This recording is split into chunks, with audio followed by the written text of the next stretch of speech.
Well, there you have it. The Pirates beat Providence 67-55 in the historic Walsh Gymnasium. Hi, I'm Veronica Gail, joined by Ronny Castenada. Ronny, how are you doing today? I'm doing fabulous. Great game of basketball that we got to see. Can't wait to talk more about it. Can't wait. So, interesting first half. Definitely the Pirates had a huge lead towards the end of it. So, Ronny, what are your thoughts on that first half? First off, that first half and even the first quarter was everything you'd wish to have from basketball. High scoring. The Pirates ended up shooting 50% from the field from both ways, from inside and outside. Three-point shooting was immense. I think they finished the first quarter shooting 80% from three. So I think that was tremendous. That high-scoring first half really set the narrative for the rest of the game.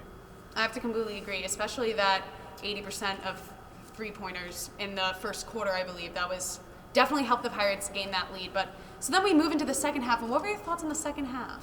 I think that's where we saw a little bit of digression from the Pirates. But, hey, when you have that kind of a lead, you can afford to, slow down a little bit and get it going. But, I mean, Providence, I have to give my props. They got it going. They saw their biggest lead, but they were able to cut it down to single digits, which I think was a tremendous feat for them.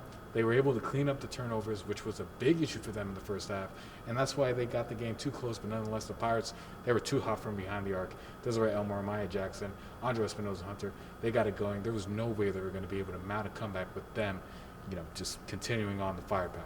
I completely agree. I think a lot of that second half mentality from the Pirates is almost work smart, not hard. They had such a huge lead. It seemed like they were still playing, but not pushing themselves as hard as they would if they were behind. But are there any key players that stood out to you in today's game? I mean, there were a lot. With the offense that we saw, it's hard to pick one. But I'm going to go ahead and say Desiree Elmore, 23 points today. She's been tremendous for the past, almost month.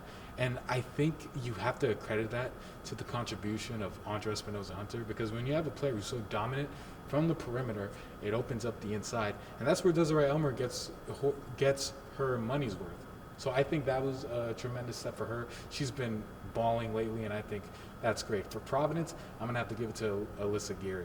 She has been so great this season, and in this game, she got the big shots when they needed the most. Obviously, it wasn't enough, but it's great to see a player like that keep it going for them.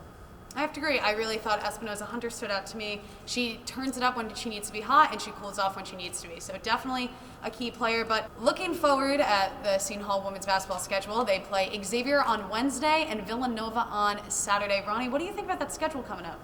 Well, first off, taking a look at Xavier, they're not exactly the best team the Pirates could face. I think it's more or less a resume builder for them. Just get a win there and come back and head down to Philadelphia and play Villanova, who came in to Walsh Gymnasium earlier this season and stole a game from the Pirates. But once again, I would like to add, that was before Andre Espinoza-Hunter really took off and, put the Big East on notice like she has.